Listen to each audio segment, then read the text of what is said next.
The map didn't show the way to the treasure. It showed the path the shadows would take to find me.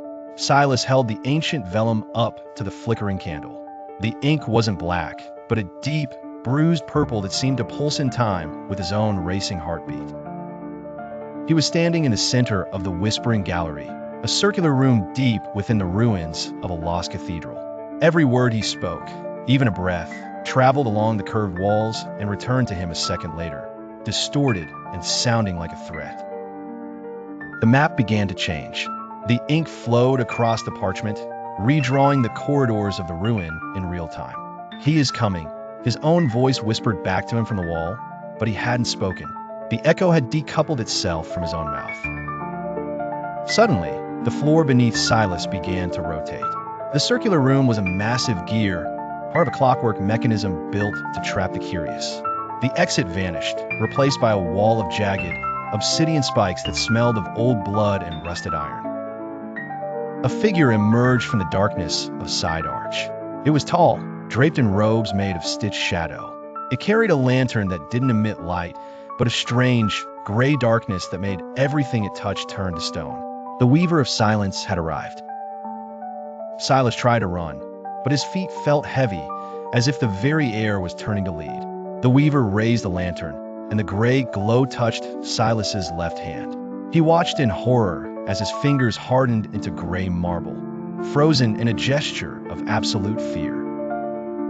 "The secret is not for the living," the Weaver hissed. The sound wasn't a voice, but the scraping of a needle across a record. Silas realized the map was a trap, a lure to bring fresh stone to the gallery to maintain the ancient, grinding machinery. He gripped the vellum with his remaining hand. If the map could redraw the room, perhaps it could redraw him. He took the silver needle he had used to navigate the ruins and pierced his own palm, letting a drop of blood fall onto the center of the map.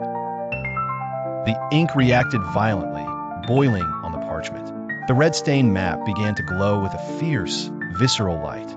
Silas visualized a doorway, not out of the room, but into the Weaver's own shadow.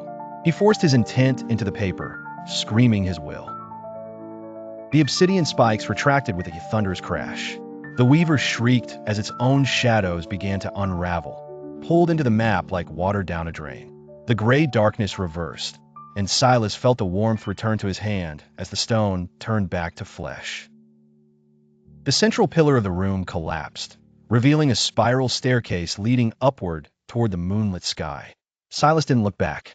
He scrambled up the stairs, the sound of the Weaver's crumbling form echoing behind him like a mountain of glass shattering.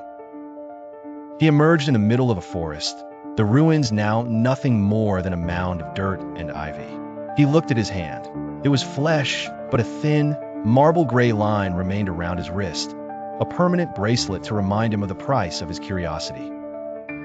The map in his pocket was now blank, the vellum cold and dead. He realized he hadn't just escaped. He had broken the cycle. The Whispering Gallery was silent for the first time in 1,000 years. But as he walked away, he heard a faint, distant whisper. It was his own voice, coming from the wind in the trees. "Don't look back, Silas. I'm still there." He froze, then began to run. He knew now that while he had escaped the stone, part of his soul was still trapped in the echoes of the dark cathedral. He reached the village by dawn, but he never spoke another word for the rest of his life. He knew that any sound he made was just another thread for the Weaver to find. He lived in the beautiful, terrifying silence of a man who knew exactly what lay beneath.